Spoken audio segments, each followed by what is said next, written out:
Just setting up the live stream. I won't be long.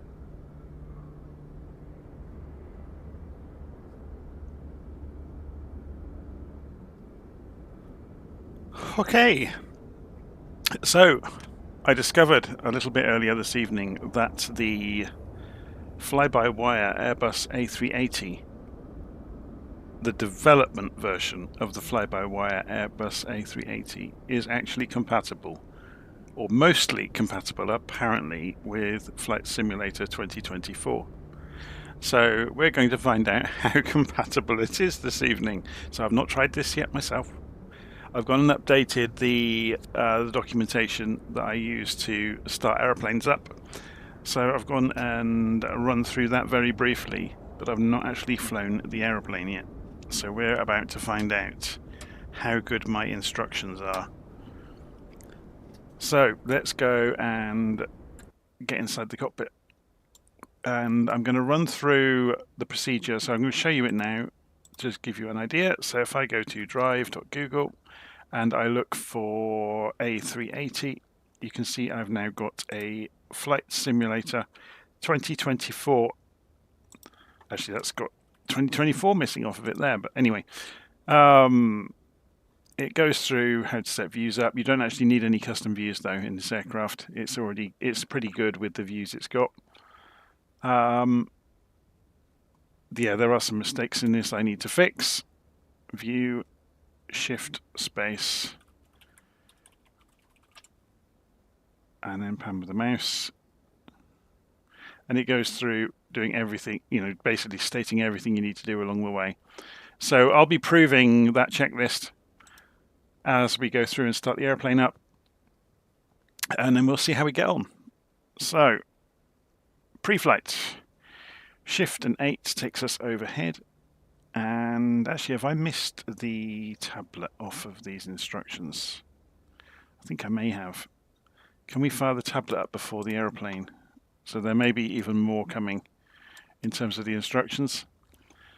So if we import, now this is going to be interesting. Is this going to work? So if we go third party and SimBrief user ID, I think my SimBrief ID is 330725, but we're about to find out.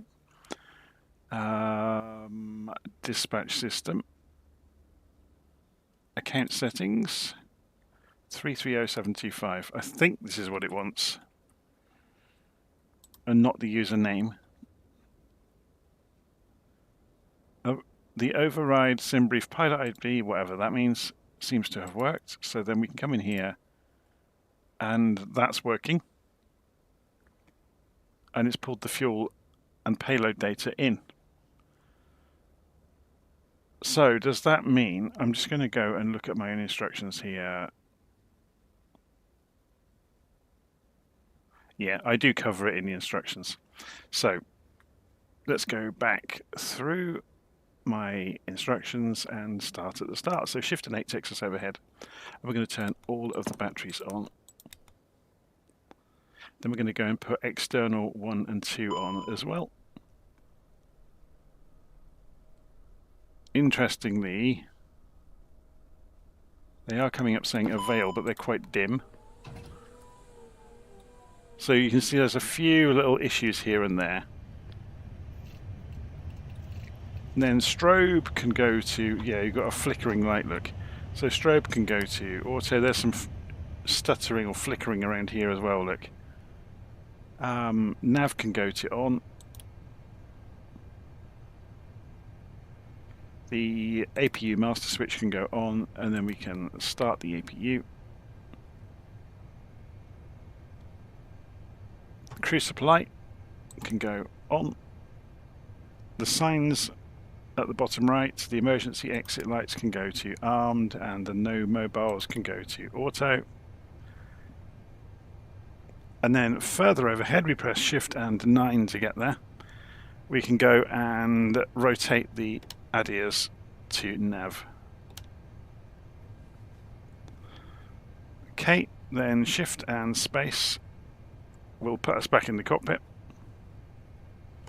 And we can go and brighten the various screens up. So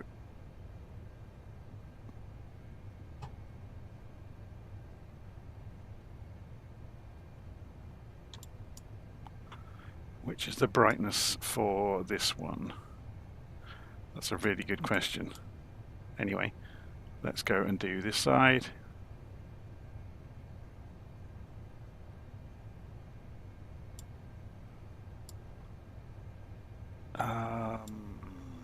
Does anybody know where the brightness knob for this screen is and this one? Are they down here?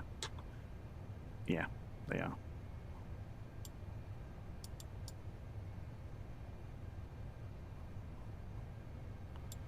Cool. Okay, so then we're going to go back over to the tablet. We've done the import of the SimBrief data. Then we go to the ground page.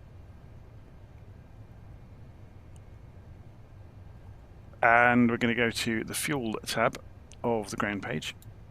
So this is a trip down memory lane. I have not seen the A380 for a year in the simulator, basically. Load the fuel into the aircraft. So click the arrow icon. So we're going to put more in than we need, because actually we can pull it from SimBrief. Look, so it wants 29,600. We can do it instantly as well.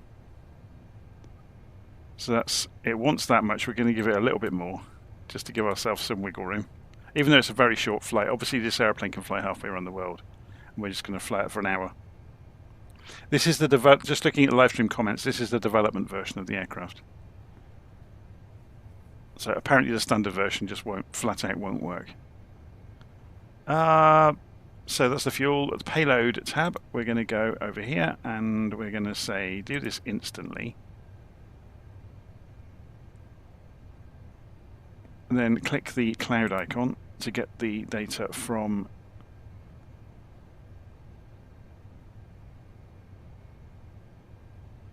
SimBrief, and then load payload, click the arrow icon.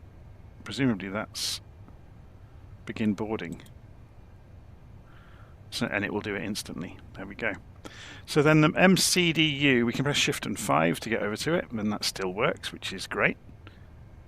We're going to press the init button. So we're going to have to zoom out from this slightly to be able to see the keypad and do things here as well. So it might actually be easier to do this from up here, so we get more view or more vision. So we're going to press the init button, then accompany flight plan request. And we wait for the uplink insert in progress to clear. Waiting for insertion. Select the received company flight plan and select insert. Received company flight plan and insert. Oh, my instructions actually work. And then we can go press the flight plan button and select the departure ICAO, which is LFBO. And then select departure, and we can go and program this in. So at this point we need to go and look at the SimBrief flight plan that we've got. So if we go into view saved flight plans, we've got, or where is it? Have I not actually done your recent flights? View, oh, here it is. Being silly. Runway 32 right and the LACO 7 Bravo.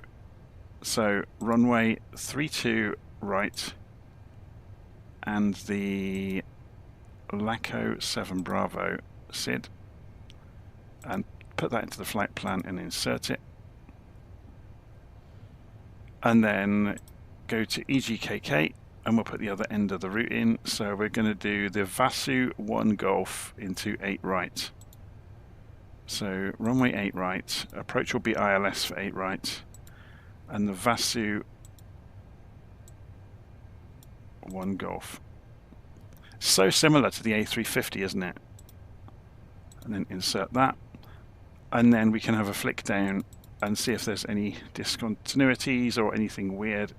So end of flight plan, there's EGKK, but there's another bit down here which we don't need to worry about, I don't think.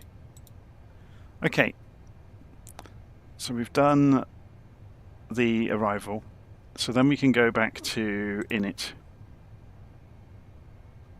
go to fuel and load, and we can go fill the numbers in. So we need to go and look at the ground payload page on the tablet to do this. So we're on the payload page.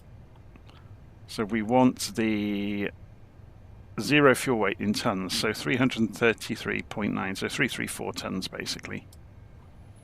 So 334, so we use this down here. Press enter. Then we want the zero fuel weight center of gravity, which is 35.2. So we put the cursor in here and then type in 35.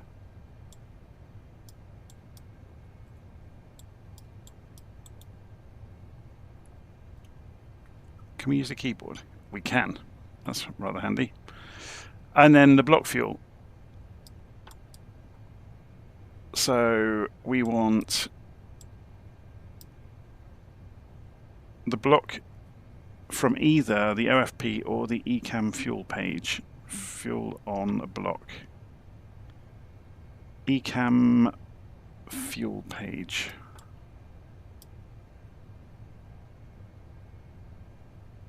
Where do I get that from?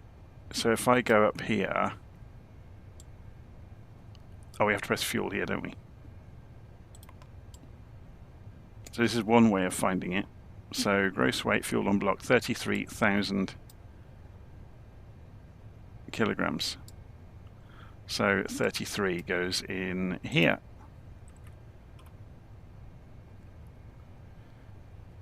Okay, that's that done. And then we go to the performance page and we're going to put the numbers in from the takeoff calculator. So if we go, has this got a takeoff calculator? Ground speed, performance, no, that's top of descent.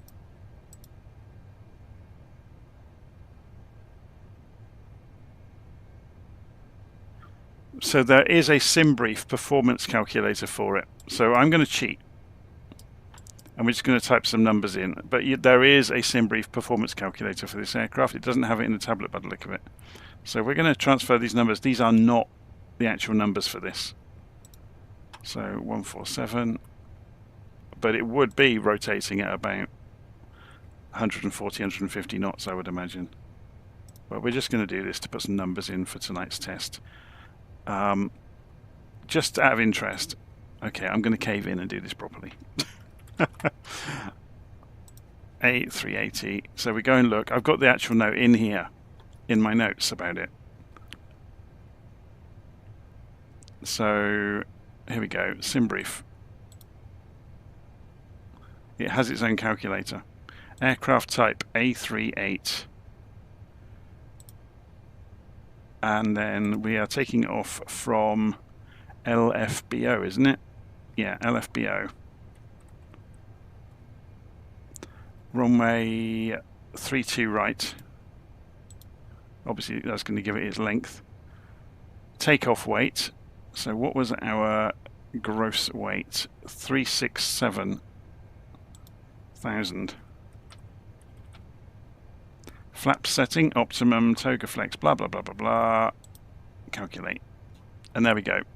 V1 132, VR 142, V2 148. So did you know this was in here in SimBrief? I'd forgotten. 132 knots V1. So that should be, in here, should be 132. VR should be 142.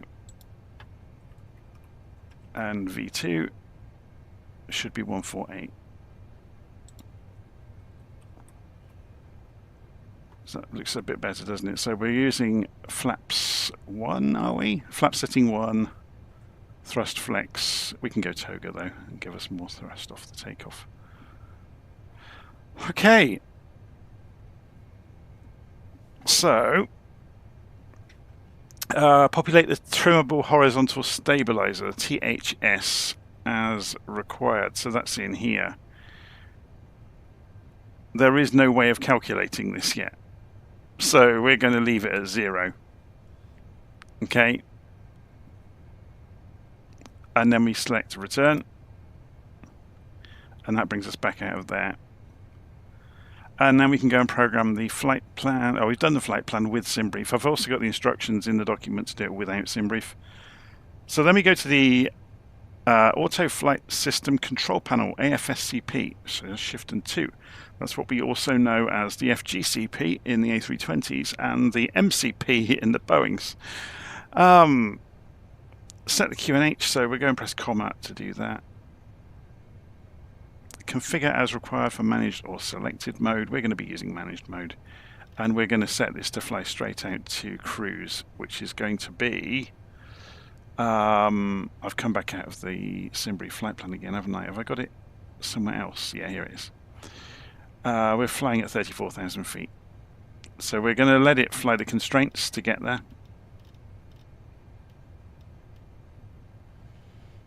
Okay, so flight director's already on. The managed modes are already on. So we can click the top of this to just confirm that. We'll look at the displays in a moment. So you can see at the moment this is all a little bit foreign to us. So Shift and 8 goes overhead. We're going to go and put the seatbelt signs on. So they are here. We'll put them on auto. The APU obviously has been running for some time because we have been using this forever, and the generators are actually showing fault. So we can turn those off. That's probably because of the APU being on. So then Shift and 0 takes us to the tablet, and we go to ground, and we go to the pushback tab. Do we not need to release the... No, the ground power is already disconnected. Okay. So we're going to go and remove the parking brake. So I'm going to try my luck here. I'm not going to use the pushback system. I've just pressed Alt and P to see what happens.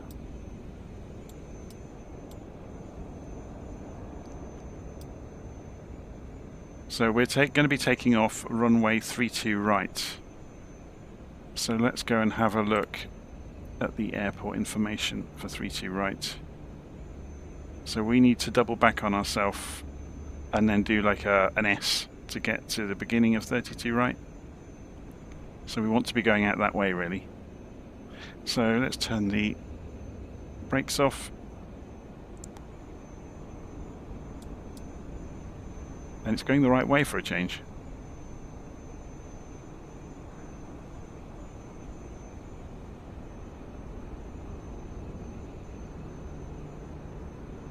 So the 350 and 380 are very, very similar from what I've seen.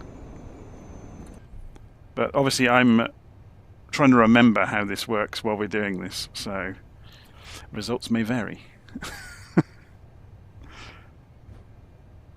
So we're going to wait until pushback's done before we start the engines. So if I press Alt and P again, that will stop the pushback, put the parking brake on. And we're going to go and start the engines up. So Shift and 8 will take our view overhead. Go and put the beacon light on. And then put all the fuel pumps on, so they're all up here. 1, 2, 3, 4, 5, 6, 7, 8, 9 per side. That's amazing, isn't it? It's because of those colossal wings this thing's got. And there's even got fuel pumps in the tail. It can store fuel in its tail. Can you believe that? So Shift and 8 brings us back down, and we've got the APU bleed. Just goes on. And then overhead, the engine ignition system is up here, look. So I'm going to do it on my controller. And then I'm going to turn this fuel screen off that we had on. There it goes. So we see all the standard views. And we're going to advance the starters. Actually, we're going to do it here, look. We're going to do all 4 at once. I don't think there's a problem in doing that. So you're going to see the numbers coming up across the board.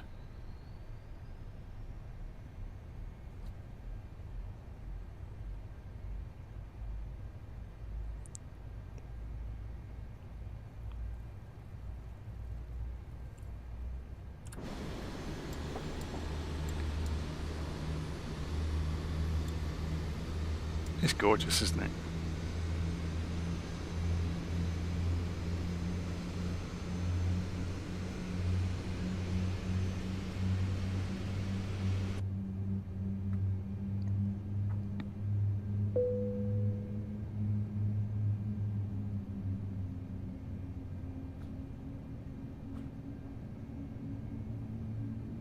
So in the real world, you start engines 1 and 2 simultaneously, then you wait, and then you start 3 and 4 simultaneously.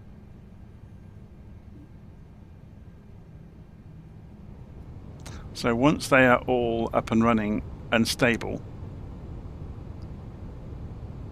we can turn the ignition back to norm, which happens now.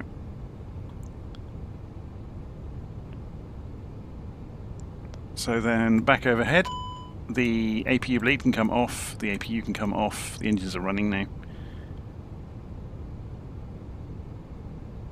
So then we go shift 5 to come back down to, actually I'm going to do this from the cockpit seat. It's easier to see this rather than looking directly at it.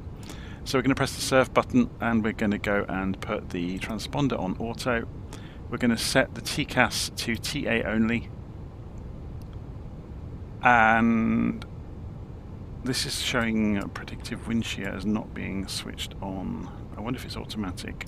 Oh, why don't I read my instructions? I'll put the flaps to 1.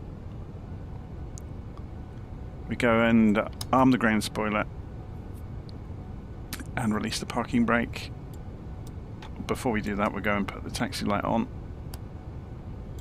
So we'll have a look at that and see if it's lit up at the nose. Yeah, it's kind of lit up a little bit. So let's go and have a look at the map then to see where we need to taxi. So we need to go immediately right, then along here and round the back to runway 32 right and just do an S-bend. Okay, so let's go and try and do that. Head tracking on. And we've got a small amount of positive thrust. We are rolling. Should we leave this on the OFP during the flight? So nose wheel steering is working.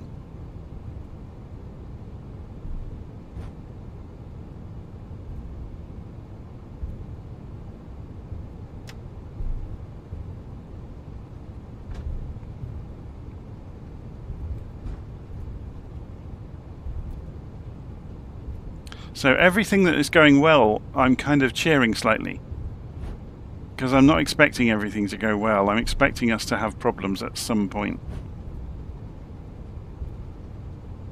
Because this plane isn't officially available for 2024 yet. But it appears to be working. Whether the autopilot will work is another matter.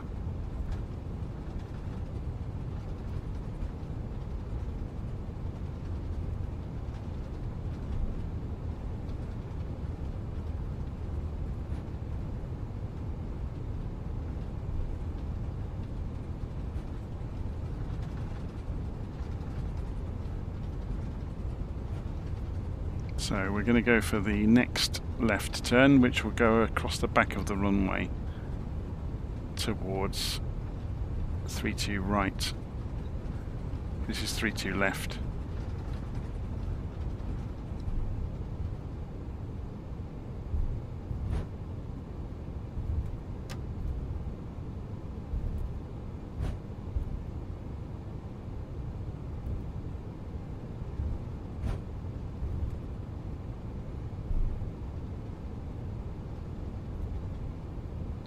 So I don't know if it has a takeoff check. We'll have a look in a moment. But auto brakes, we haven't set those to. Oh no, they're already on.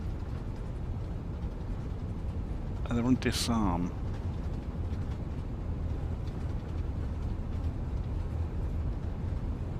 We'll check that properly in a moment. So as you can see, I've turned all the traffic off because I was playing with say intentions earlier. With its traffic injection. So we'll be looking at that again soon. But for tonight we're just concentrating on this aeroplane. To say, does it work? I'm being very careful with the turns.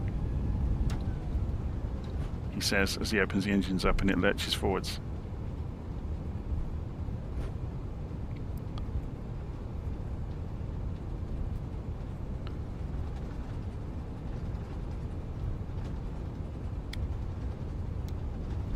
Interesting.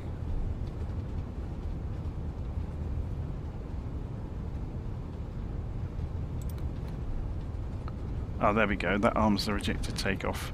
So yeah, we need to do a takeoff config test. So there should be a button down here that does it. There it is. We'll do it when we're lined up.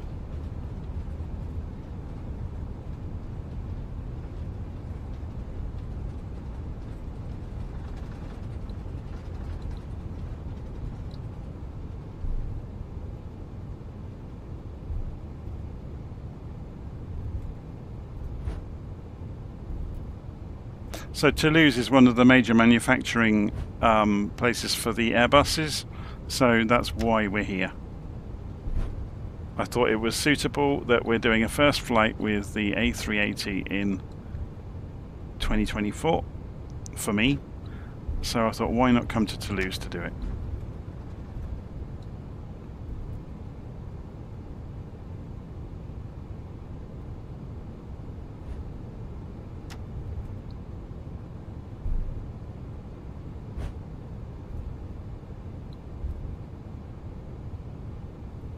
Okay, brakes on for a moment.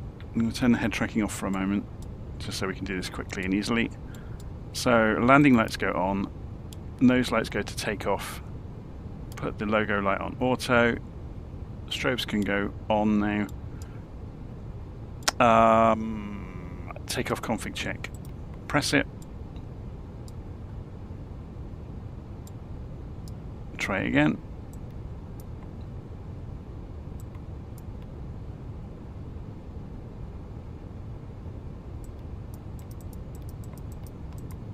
Why is it not doing it? I don't know what I've missed, basically. So yeah, that's just that might be something that's wrong with the airplane, I'm not sure. I'm not going to dwell on it too much. If we take the parking brake off, that's not going to trigger it, is it? It's not checking through to normal, which is weird. So flaps are on 1. Ground spoilers are armed. Flight plan is in. We're on managed mode.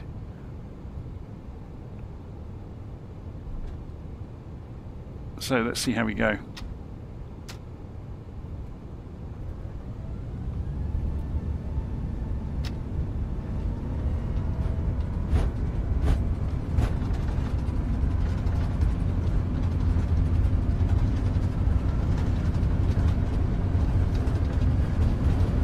It might be the trim wasn't done, therefore it's going to complain.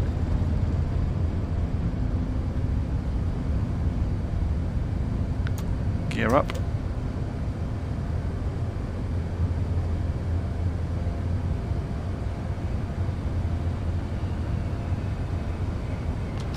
Throttles to the climb descent.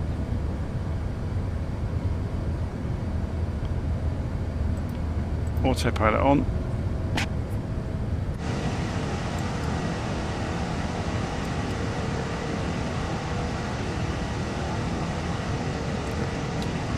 Raise the flaps. Oh, actually, let's go and have a look at the speed first. Oh no, we're going to keep the flaps down for the moment.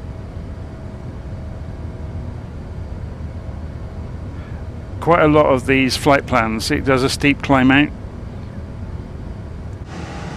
You can see it doing it, look, and now it's coming back out. So it gets away from the ground and then levels out and does the rest of the climb out. So it'll be gently accelerating now, yeah, and you can see that's happening. They've got some great displays, haven't they? So we can go and put TARA on the modes. There we go.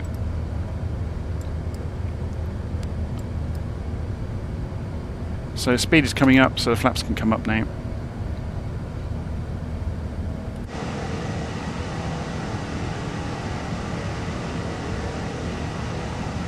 And you'll see the leading edge wind in. It takes a while to happen.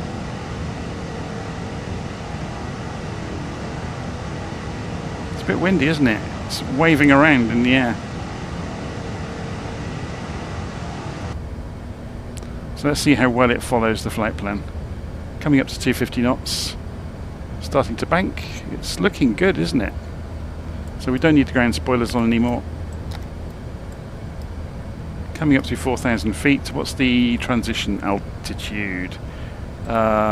Is it on the SID chart? 5,000 feet. So we're about to come through 5,000 and we're going to go to standard barometric pressure. So we press both. Oh, they're synchronized, okay. And we can show the constraints on the navigation display. So higher than 5,000. So then we're limited to 250 knots until we get to 10,000 feet. So it should all be good.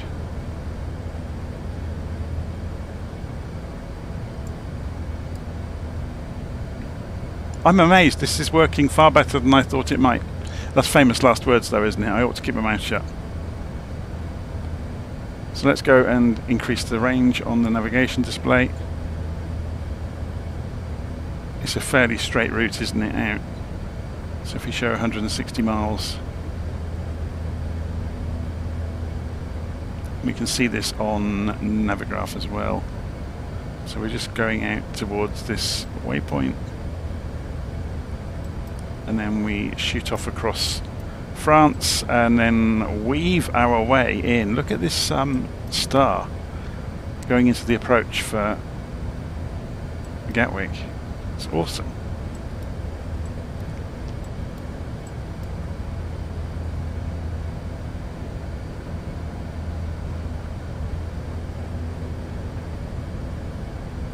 It is a monster, isn't it?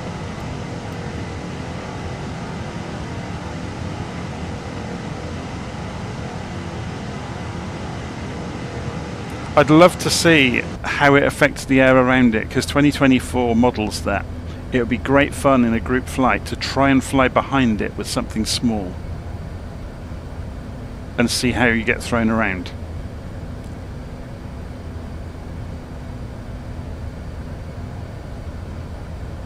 So Addy's asking, is this a paid plane? No, it's free.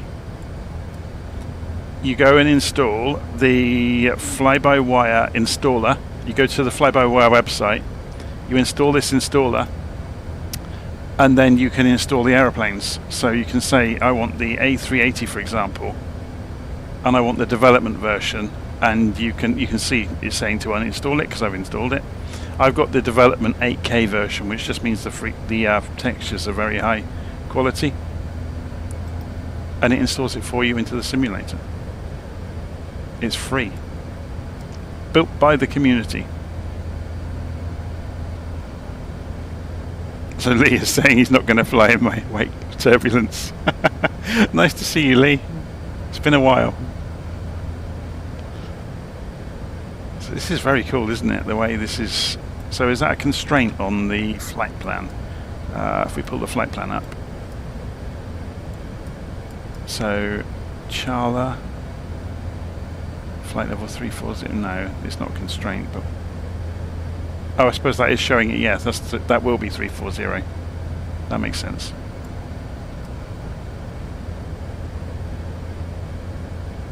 So that's quite a long way out there. That's 100 miles away.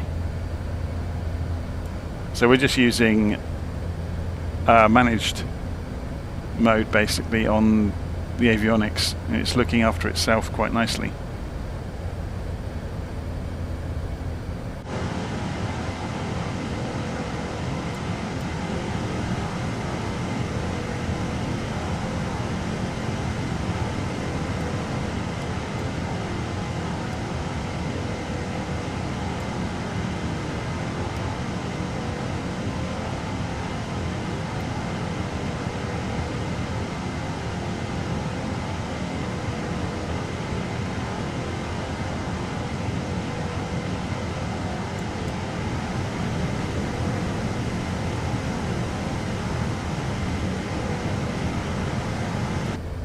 Okay, so while this is climbing out, and we don't have to worry about ATC, so let's go and check that things. Oh, did we go through 10,000 feet yet? Quite some time ago.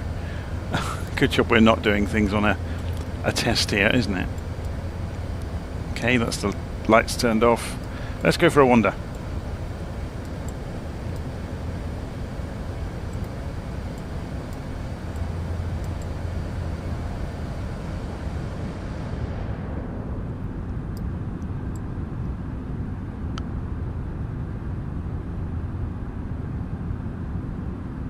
So this is the upstairs deck.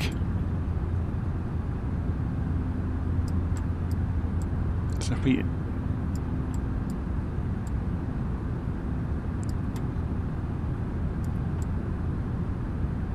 this is mad, isn't it?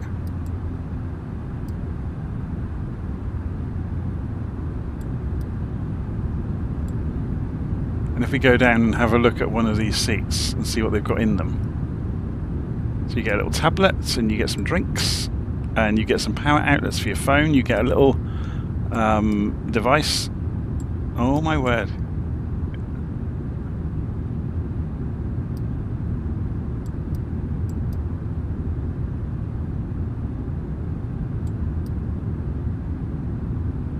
I'm only doing the cabin tour because it wastes some time. We've got nothing to do now really because the aeroplane's flying itself.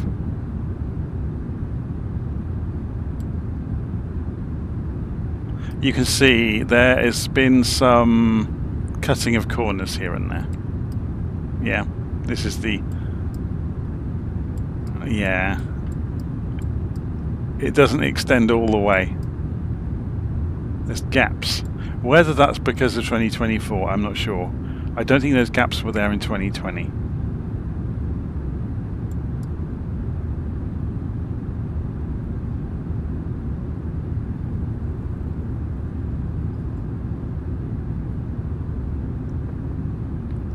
So if we go downstairs, we'll have a look. Yeah, there's bits missing, look, in terms of the coverage.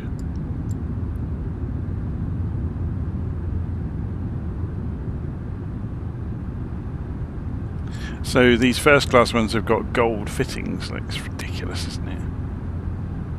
And extra super plush seats. So there's the flight deck, and then down here we've got the normal seats. Although this looks like business class, or premium economy, I think they call it, don't they?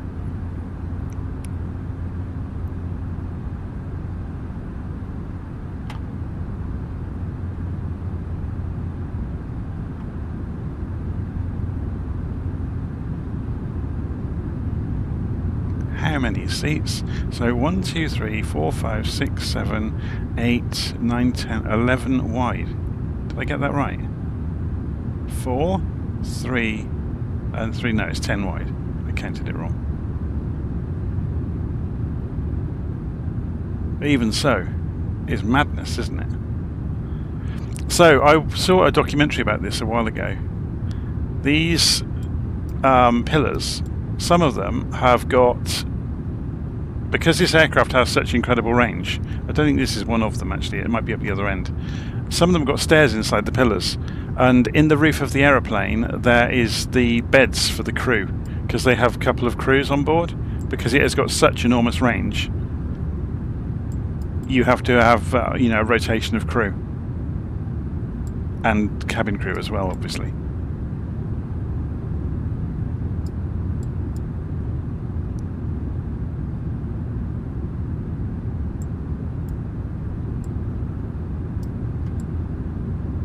This aeroplane isn't officially out for 2024. I'm just trying it because somebody said it might work. Yeah, so it's not that there's anything particularly wrong with it. This is a 2020 aeroplane pushing the limits, really. So if we press shift and space, we'll jump straight back into the cockpit. And we are still climbing. And everything's good. There's nothing on the display that we need to take care of.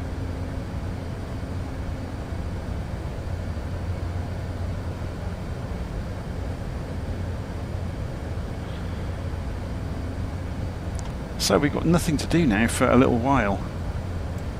You can see the route goes out quite some distance ahead of us. So what I'm going to do is I'm going to walk away for a moment and stretch my legs, and I'll leave this flying high above the French countryside, and we'll go and stick LittleNavMap. Of course I haven't loaded the flight plan into here, have I? Let's go and go flight plan, a file, open from SimBrief, download, create, save changes, no, and that's our actual flight plan. So what I'll do is go window, open window layout, minimal, and we'll go in here and go task manager, not task manager, I want taskbar settings, behaviors, automatically hide the taskbar. The reason I'm doing this is because then I can put a little nav map up in here in the corner and you get to see where we are on the route while we're in cruise. Except I've done something wrong here. I don't want this to center on the aeroplane. I don't know if you can do it without having the toolbar. There it is.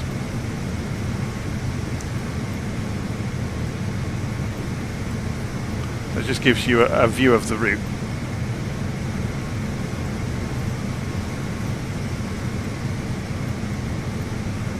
There we go.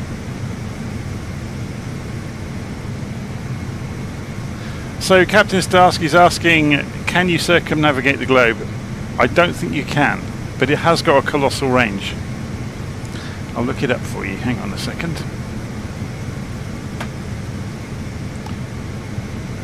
Gemini. I'm opening Google Gemini on another screen here.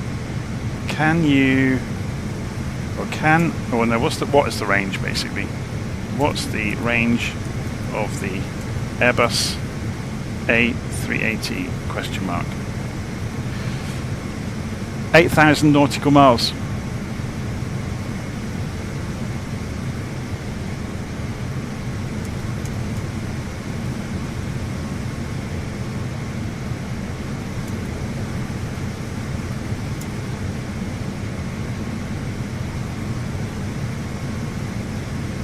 So it would have to do 3 jumps basically to get around the world.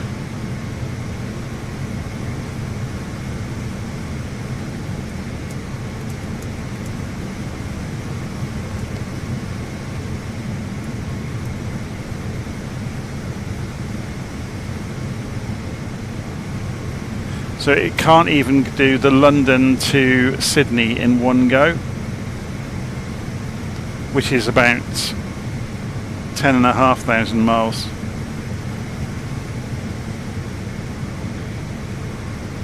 But I don't think cruise, they typically do a stop off, don't they, at like sort of Japan or somewhere like that if they're going to Australia from London.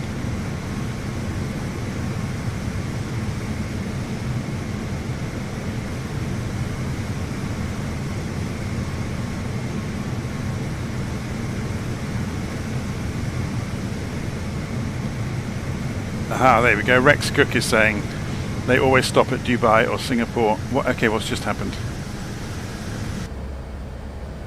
Oh, we got to top of climb basically, and the engines are. Oh, the wind might have changed as well. Well, I just heard a sudden change in the engine tone, and I panicked, as you do, because I'm expecting this to go wrong. I noticed, yeah, when we were sat on the ground, why did it not? The takeoff config check didn't clear, and I don't know why, because we had done everything as far as I was aware. The only thing we hadn't done was set the trim, but we haven't got a trim calculator, so it's difficult to say what I was supposed to do in that situation.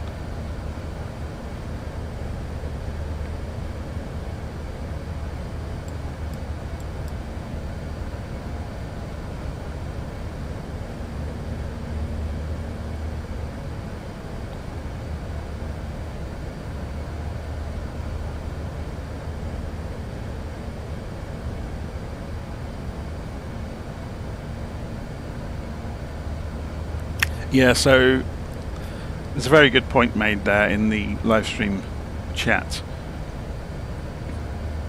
that circumnavigating the globe, obviously it depends quite heavily on your longitude.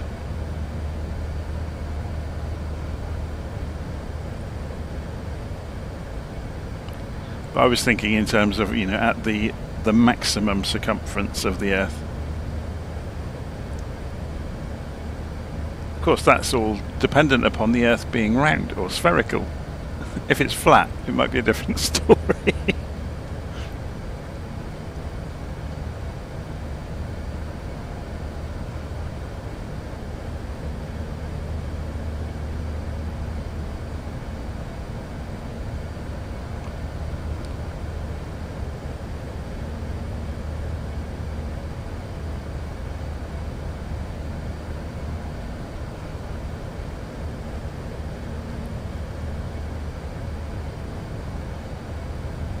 It's interesting how the design of this changed between the earlier Airbuses and the 350 and the 380.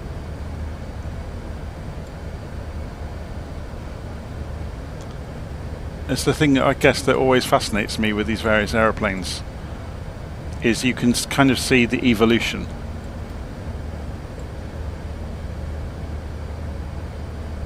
Between the different models, where things have been improved or replaced or updated. It's really fascinating.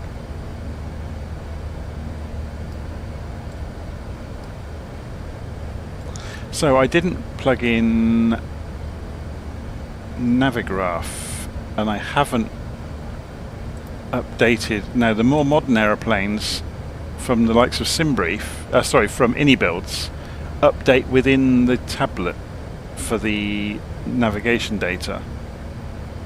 I'm presuming this is just reading it, unless it now appears in the Navigraph client to update its own data. But I'm just thinking, if we go into third party, I didn't do the Navigraph account link earlier, did I? So let me do that now.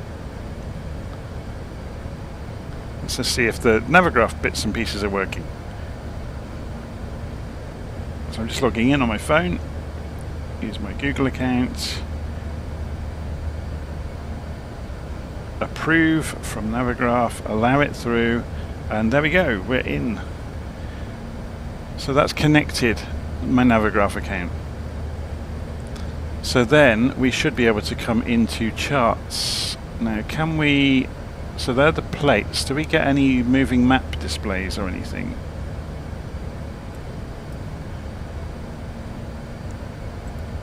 So we're going to Gatwick. The star is the... Now what was the star? Vasu 1 Golf. So if we come down here, Vasu, there it is. So can we pin that? I'm not sure what that relates to here. Oh, pinned charts, there we go.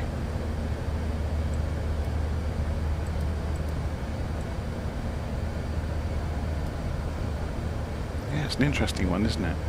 So there's the airport.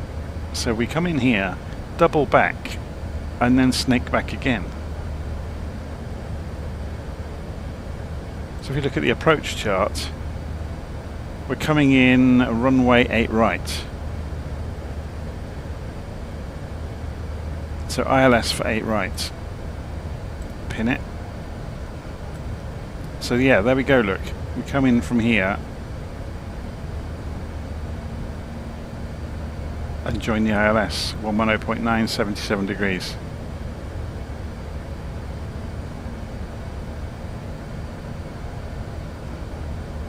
Very good.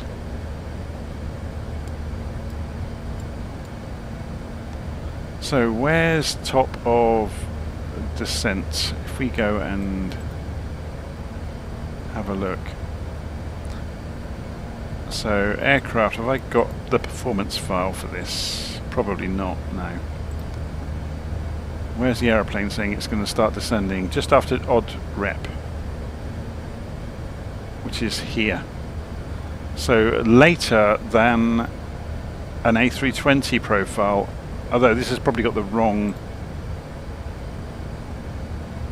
let's go back to default.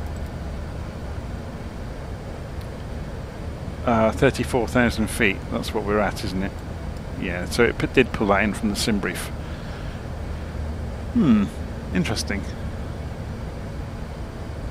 Oh, just reading the comment there from James, the fly-by-wire aircraft in Flight Simulator are famous. It's similar, if you've ever played X-Plane, there's a project from X-Plane called the Zebo Mod 737. The fly-by-wire aircraft essentially did the same for the Airbus family. So for the Airbus A320 and the A380 after that, this whole community of developers came together to build the best aeroplane they could.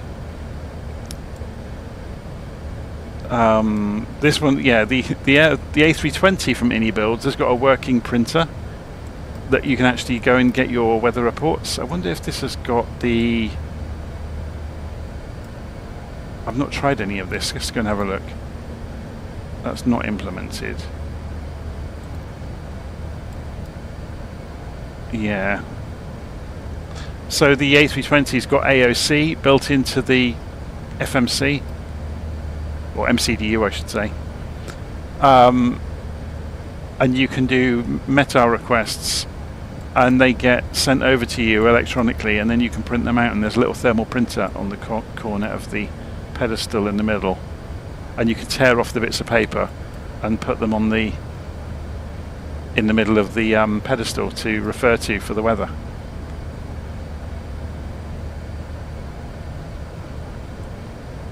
Okay, so we've got a few minutes, so about over 200 miles until we descend. So I'm going to go and stretch my legs. I'll leave this on the outside view. I'll leave this on the minimal view in LittleNavMap.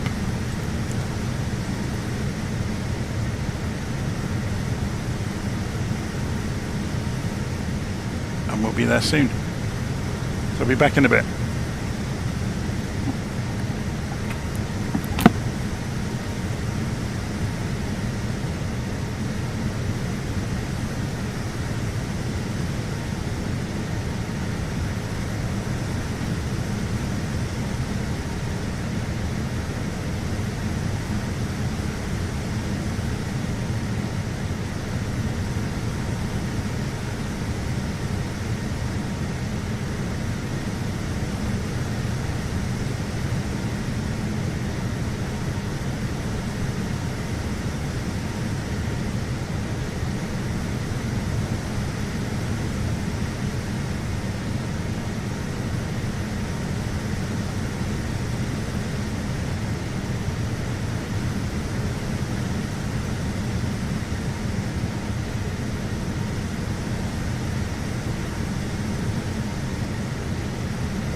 Okay, I'm back and I have coffee. So let me check the volume levels while we're here. Yeah, you can hear me over the aeroplane, that's fine.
That's quite cool. So they give you shortcuts to your pinned charts here, and it has failure management as well. So do we get weather radar?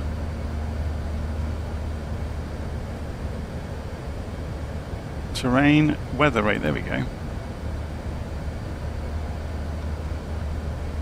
I don't think it'll see much, but you never know. I don't think we have to turn it on, do we?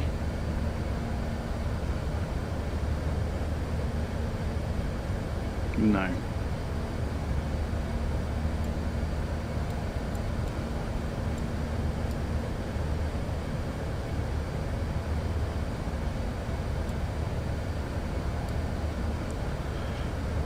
Oh, right.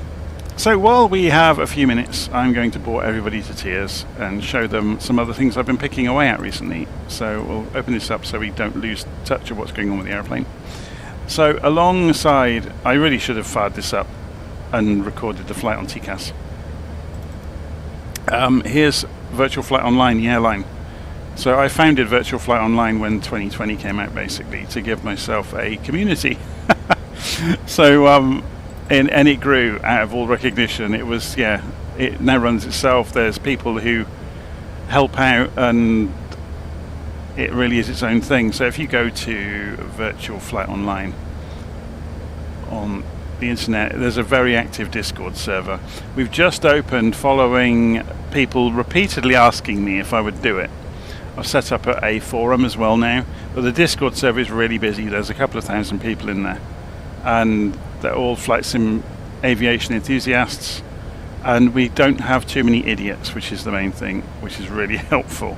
There's also a Facebook group, and we've just opened up the forum today, like as I said, because people asked for it. So you can see it's very empty at the moment. But if you did want to go and join the forum, just go to forum.virtualflight.online, and you can talk to other aviation enthusiasts about the stuff. You can also do the same at Discord. Yeah. But alongside that, there's airline.virtualflight.online, where you can see here there's people that are flying various flights. So if you go and look at one of these in detail, we've got Patrick there on a given flight.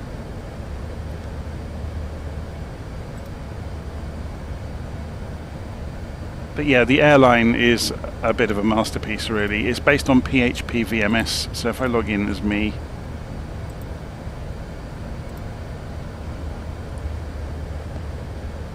you get a dashboard of your last place you landed, and with the weather and everything, and you can go and do, you can plan flights basically. So we could say what leaves from Dublin, and we can say there's one here that goes to Munich. We can go and have a look at Munich airport and see the details on it. We can see the flights that go in and out of Munich, so we could maybe go and pick one of those.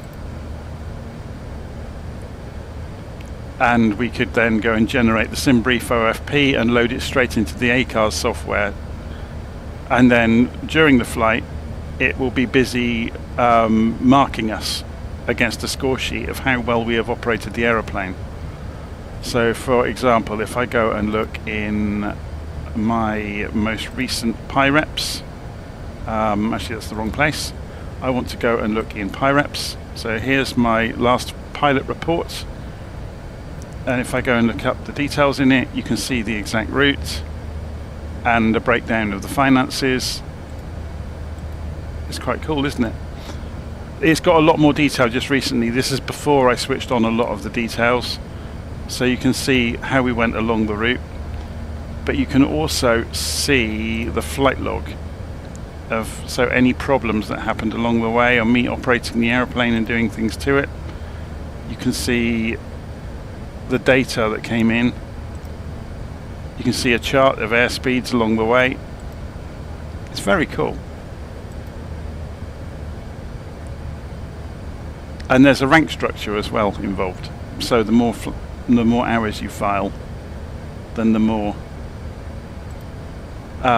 you get up the rank structure. So this is all off the shelf. I installed PHP VMS is open source. The ACARS client is not.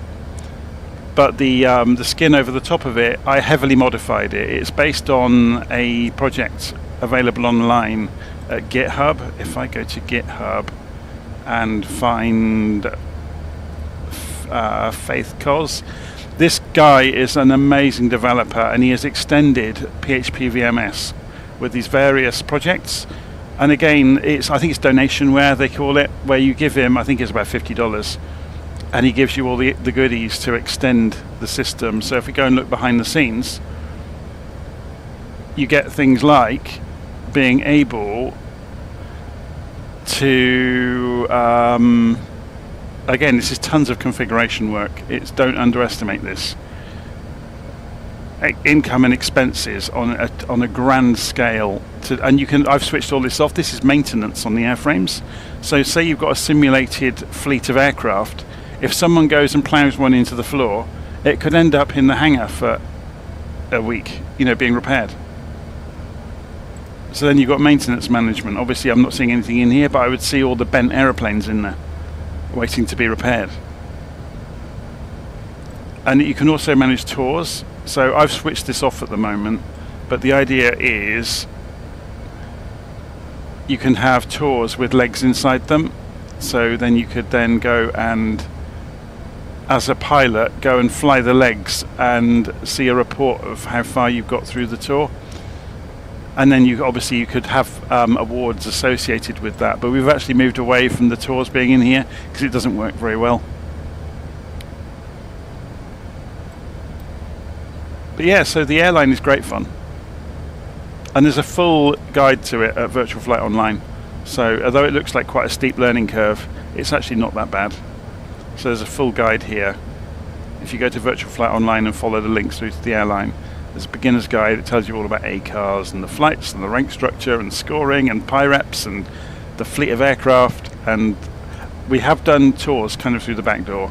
So we've got various tours available, and you can just go and pick the flights to do them. So if you go and pick one of these flights, for example, it will show you where it's going from and to, and show you the information about the departure and arrival airport. It's all live. So then you can just go and generate a SimBrief operational flight plan based on that and send it straight into ACARS. But yeah, so that's the airline. It's a bit of a monster, isn't it?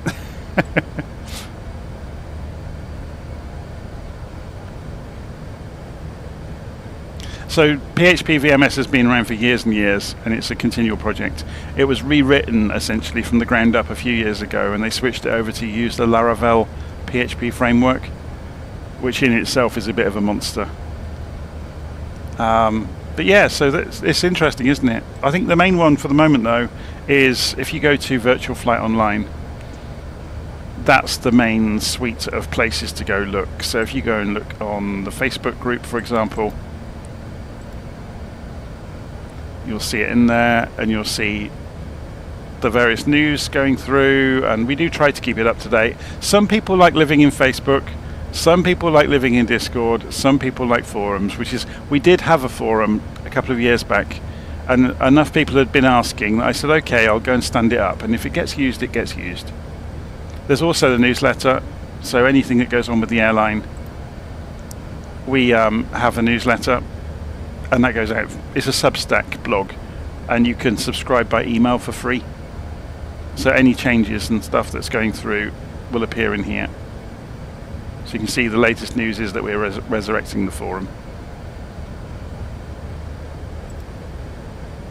So yeah, that's kind of the other stuff that I've been tinkering with. So let's go and see where we are. About 100 miles out from top of descent.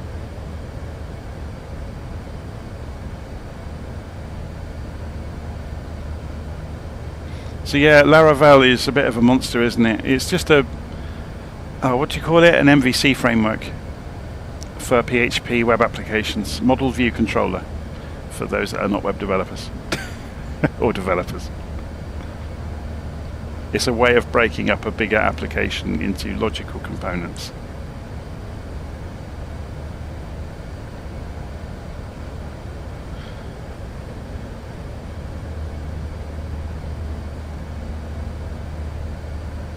Yeah, PHP doesn't take too long to install. Sorry, not PHP.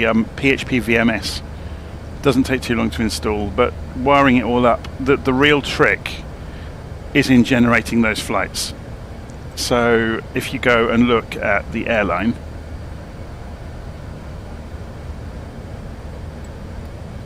and you go and look at the where are we? The flight database. It takes a second to load, and that's just Laravel being a bit rubbish. But obviously we've got, you can see here, look, flights map. If I zoom in on it, I had to generate those flights, and you could say, oh, we'll do it by hand. What I did, I wrote a program, a custom piece of software. I used the same, so the guy that wrote LittleNavMap wrote a piece of software to scrape the database of scenery from Flight Simulator. So I did that. I used his little tool, and it makes you a SQL-like database of all the airports in the simulator. Then I wrote custom software sat on top of that, a little C# terminal program, where you feed in the parameters of a fleet of aircraft, and it works out all the possible flights, within sensible limits. So I made it create the flights for the airline fully automatically based on sensible distances between international airports over the whole globe. So then you can go and pick on a particular airport, for example, and you can see the flight map of what it generated. So from that one, there's only 3, look, but it does that across the whole globe basically. Oh, the other thing it does, which is really cool, you can get live windy information with animated wind barbs of wherever you're interested in seeing. So you can see here, look, so if we went to EGKK, which is where we're flying into, so there's Stansted. If we go for the weather map, we can see the live weather going on.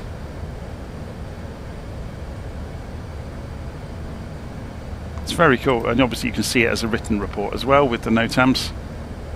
It's great, isn't it? Anyway, too many things going on. Too many fingers in too many pies, which explains why I'm always up so late.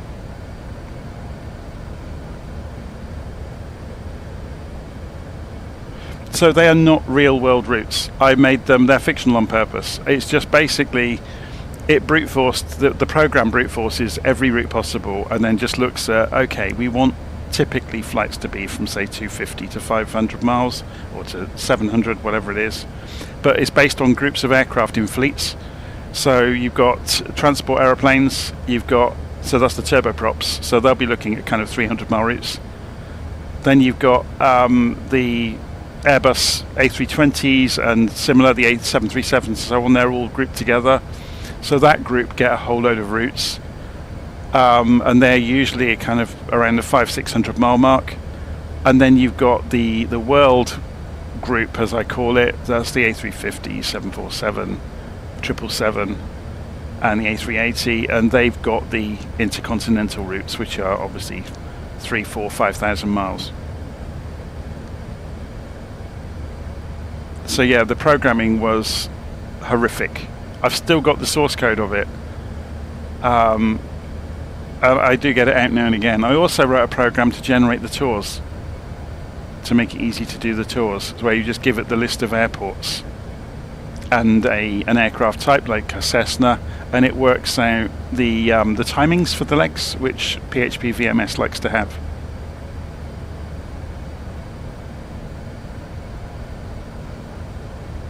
So yeah, airline.virtualflight.online.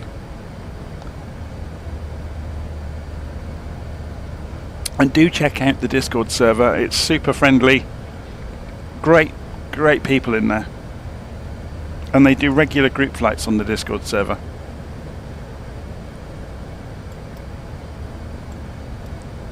So we are getting there. Let's go and have a look at that flight plan, because that's not got anything drawn in after we get to the end of.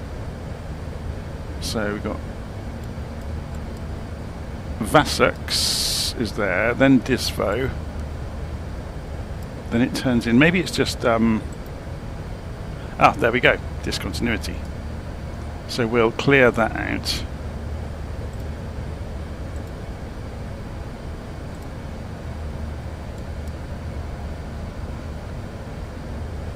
And this is rendering the turn at the speed we're doing, which obviously, oh look, it's fixing it as we go, it's recalculating.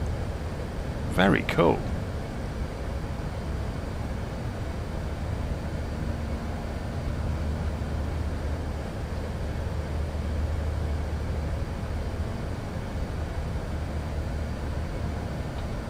So it's saying too steep path there along the route. We'll sort that out along the way. We could descend early on purpose, or use the spoilers. So if we scroll back up to where we are, we're on our way to Rev 2 at the moment.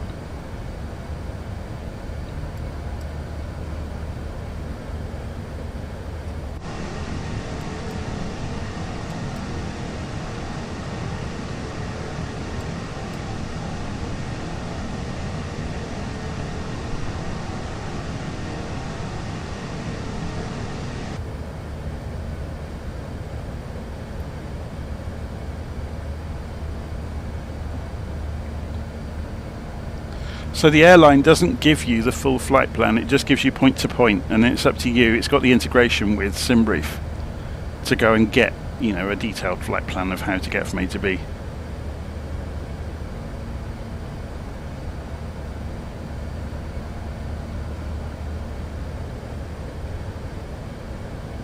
But it is going to be interesting. I've stood the forum back up. I suspect not many people will use it, and we'll end up shuttering it again, because that's what happened last time. Lots of people asked for it and then they didn't use it. At the end of the day, although people don't like Discord, it's actually very good at what it does. And yes, it has shortcomings, but then no system is perfect.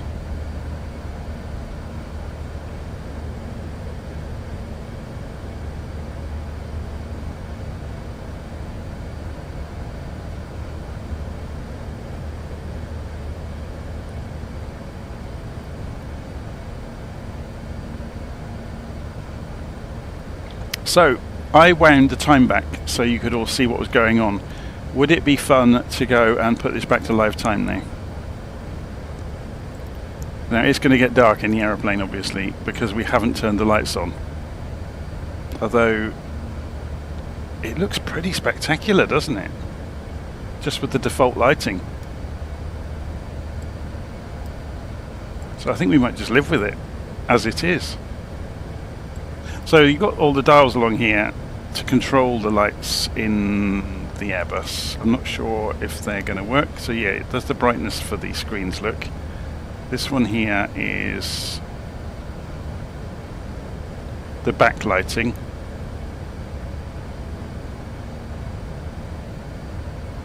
That one doesn't appear to do anything. So you've got the brightness of the screens, which we saw earlier. So we've got floodlights. Are they down here? Here we go. Look, floods are down here.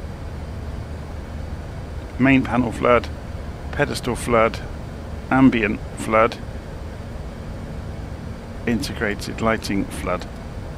Interesting.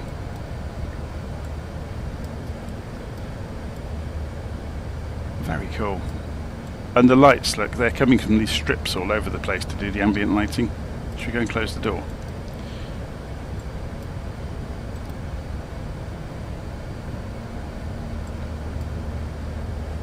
Do we get a lock down here for the cabin door? Cockpit door. That's just locked it.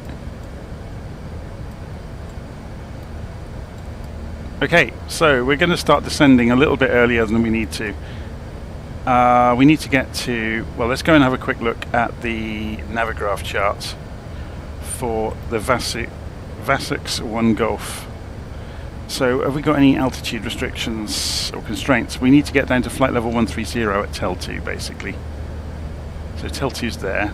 Yeah, 13,000 feet with an asterisk across it, look. So we'll go and do that. We'll come down early. If we just go managed mode,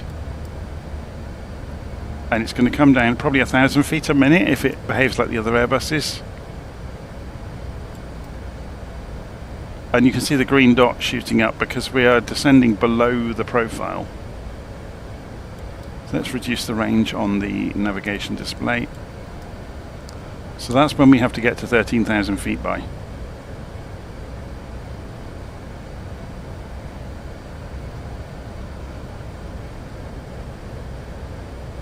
So we'll just keep an eye on it. Because we're coming down early, that's the predicted profile to get down to it. Yeah, it's hit 1,000 feet a minute, look.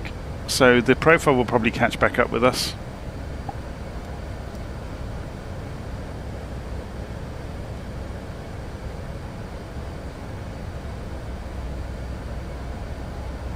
Should we have a look outside?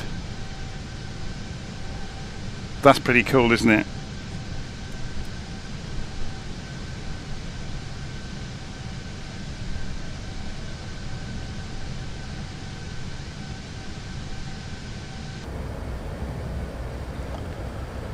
Okay.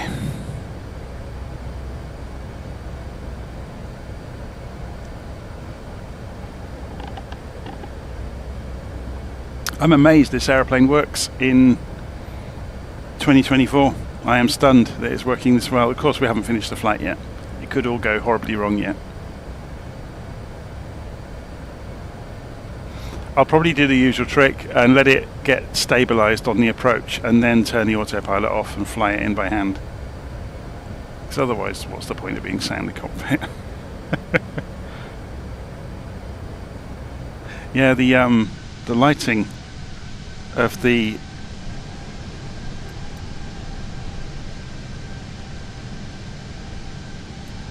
it's very cool, isn't it?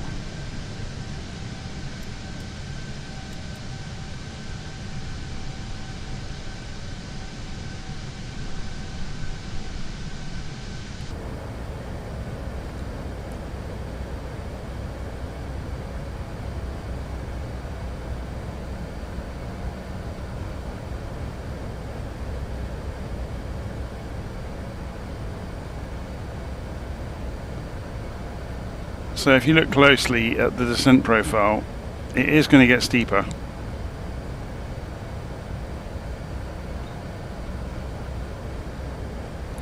So we need to be 13,000 feet at Tel 2, which is there.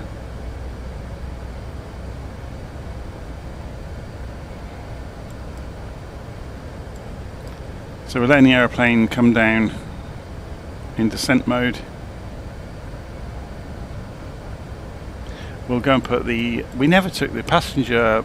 well, the seatbelt signs are on auto, so they would have hopefully done that themselves. We're going to go and put them on now.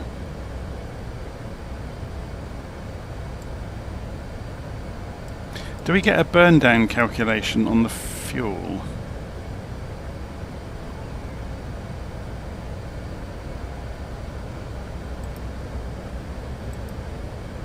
Yeah. I think the main story is we're going to have loads of fuel left. But that was kind of by design.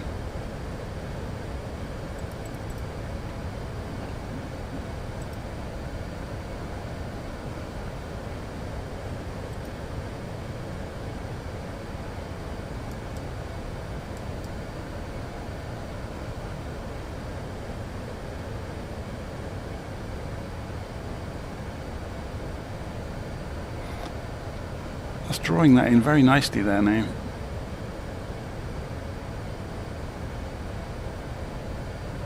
But we may end up going and using heading select to simulate the real world. But we're going to be dropping, yeah, to 220 knots, look. After coming past L2, by Holly we need to be at 220.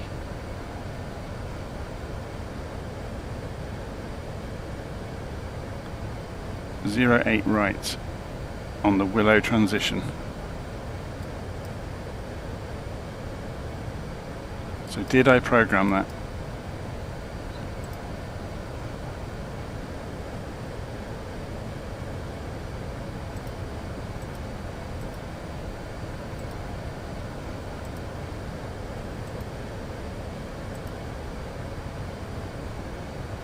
What was the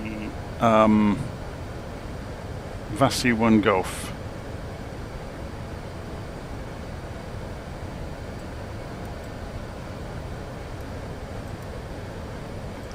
And this doesn't have a transition listed, but is it? Yeah, oh, Willow, there we go.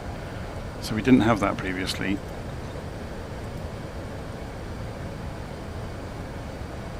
So it's doing some recalculation. You'll see this change again in a moment.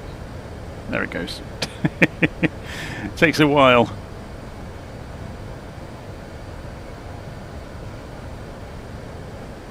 We're down to 23,000 feet. We've got about 30 miles to lose 10,000 feet. Let's go and bring the range down again.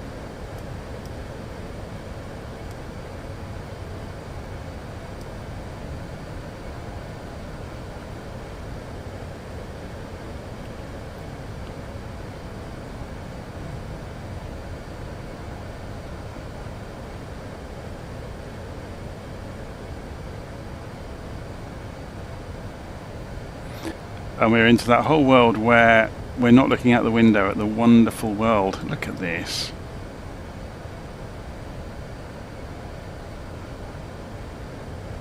So if we go and turn head tracking on, it looks amazing, doesn't it? And yet we never bother looking.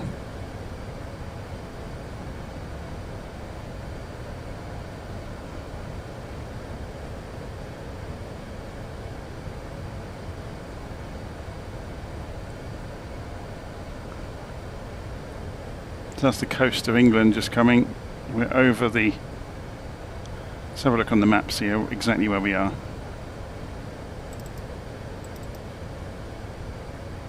Isle of Wight is down to our left then.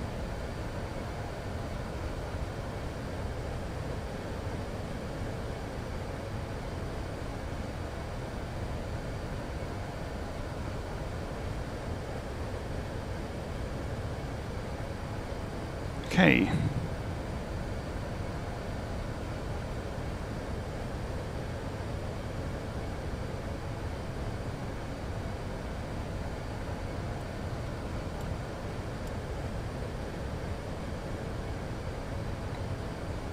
Down to 22,000 feet, 15 miles to drop another little bit. We're behind profile, so we're going to help the aeroplane. I've thrown the spoilers out so you can see the descent rate is increasing.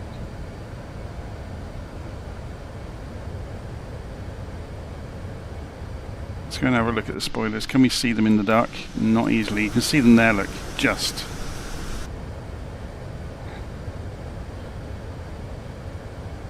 Interestingly, it's not telling us we've put the spoilers out on that display. Is it doing it over here anywhere? No.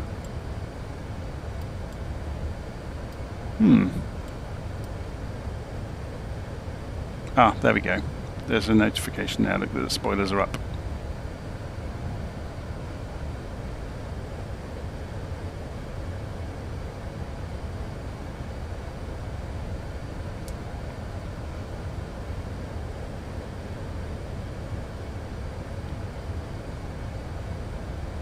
So we need to be, by the time we get to Willow, 4,000 feet, 220 knots. 220 knots at Holly. We're already almost at 220 knots now, so why the guidance system has done that is known only to itself. We're going to be a bit high coming through Tel2. So we'll just keep the spoilers on the way in. We've got a tailwind of 44 knots, that's why. So we're covering the ground quickly. Yeah. That's why we haven't made 13,000 feet at Tel2. Quite apart from me not keeping an eye on it. Because we could have caught that earlier.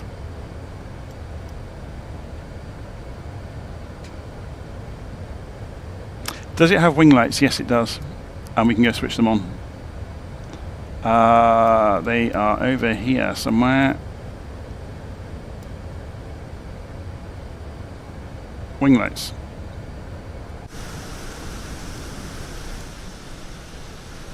Yeah, they're actually there, look. Shining back along the wings.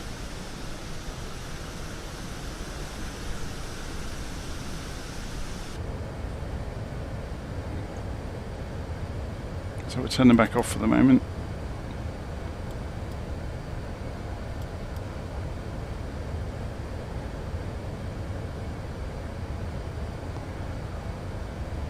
Okay, so we are almost back on the profile. We're at 15,000 feet. We should have been at 13, so we're 2,000 feet higher than we should be, but that's all good. We want to get to 220 knots where the airplane's almost there already. So the next target is 4,000 feet. So we're going straight for it. Open descent to 4,000 feet.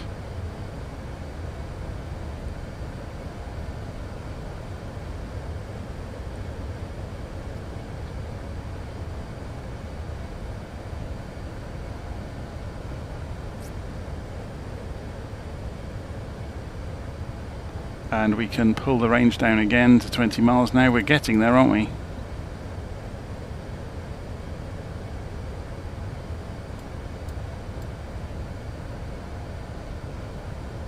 Look at it rendering the ground in.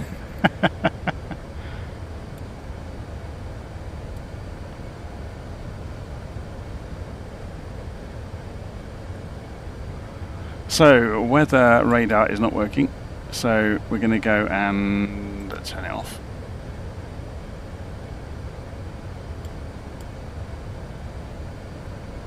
There's probably something I haven't switched on to make the weather radar work.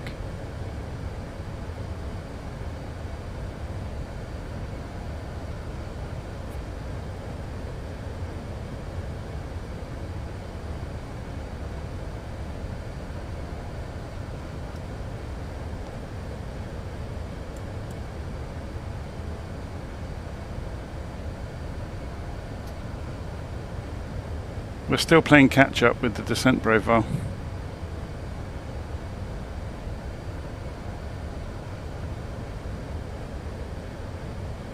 Coming down to 10,000 feet, and we'll need to get the QNH as well ready for the destination and switch over to it. Let's go. We've got a bit of time, and this isn't a hard and fast rule. Let's go and put the landing lights on and see how bright they are. Whoa, look, you can see them lighting up the mist around us. Look at that.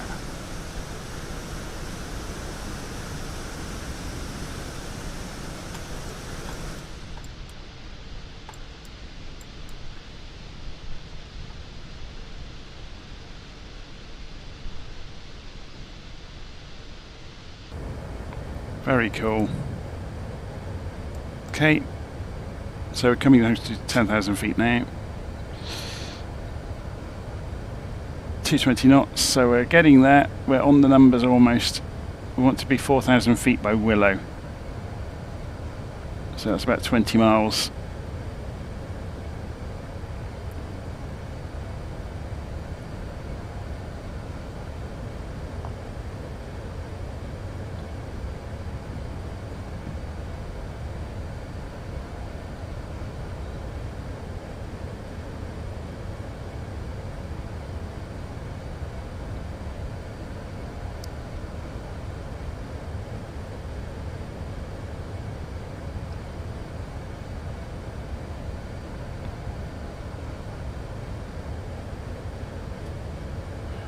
Okay, I have to get the controls ready because we're going to be taking over in a few minutes' time.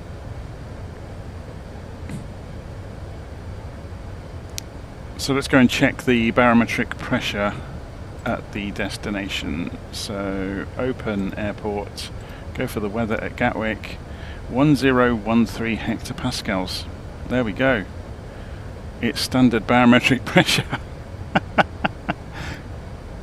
It's an absolutely roasting evening. Just here, I'm just looking at, I've got a temperature sensor here. It's 28 degrees, 29 centigrade. This is like midnight. That's madness.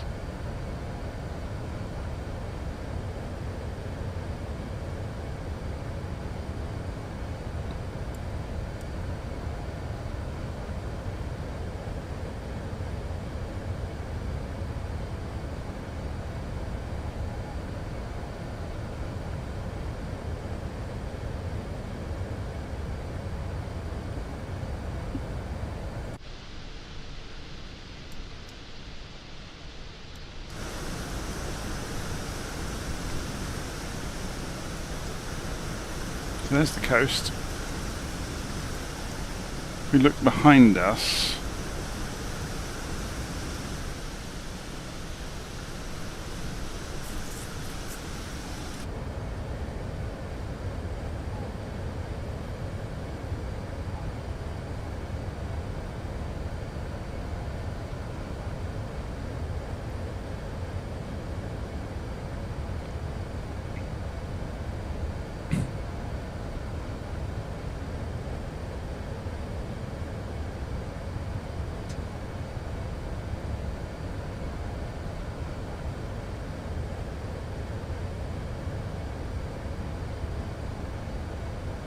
so we are at 4,000 feet. We are catching up with the profile.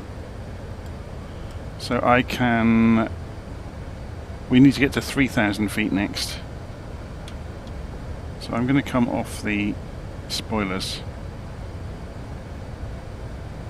Or not as hard on them anyway. Yeah, so the spoilers can come off now.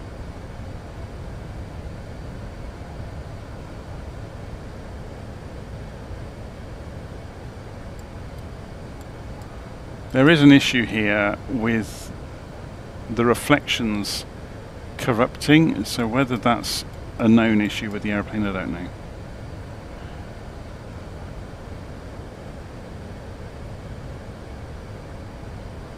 So is that the airport over there?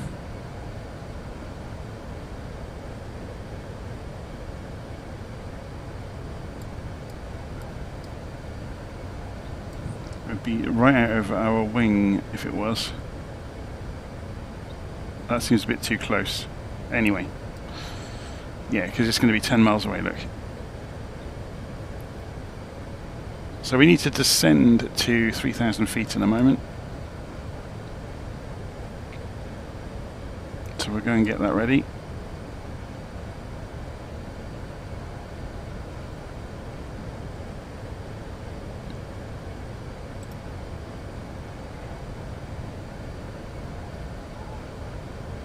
So it's holding 4,000 and it's about to go any moment for 3,000. And that will be because it's got constraints, look, on speed and altitude.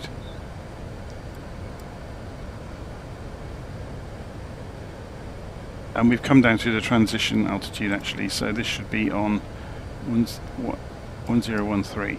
There we go.